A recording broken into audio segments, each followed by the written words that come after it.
এশার সালাতে আল্লাহ রাসূল সাল্লাল্লাহু আলাইহি ওয়াসাল্লামের কণ্ঠে নামাজে সূরা ৩ তিনি তেলাওয়াত করেছেন, আমি নিজ কানে শুনেছি। এবং ওনার কণ্ঠ যে এত মধুর ছিল, আমার জীবনে এত সুমধুর কণ্ঠের তেলাওয়াত আমি শুনি নাই।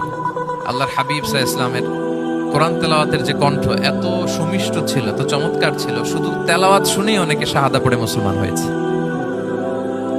আবু জাহেল মক্কায় নিষেধ করতো যে কেউ যাবা না মুহাম্মদের কাছে, সে পাগল, সে গণক, সে মিথ্যাবাদী, সে জাদুকর, সে স্বামী স্ত্রীর মধ্যে বিচ্ছিন্নতা নিয়ে আসে, সে বাবা ছেলেকে আলাদা করে দেয়, তার কাছেই যাবা না।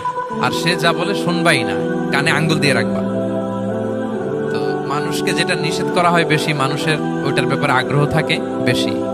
সে যত নিষেধ করতো মানুষ আরো বেশি বেশি যে শুনতো। মানুষকে সে কি বারণ করবে, সে দিনের বেলা নিষেধ করতো, রাতে যে লুকিয়ে লুকিয়ে নিজেই তেলাওয়াত শুনতো।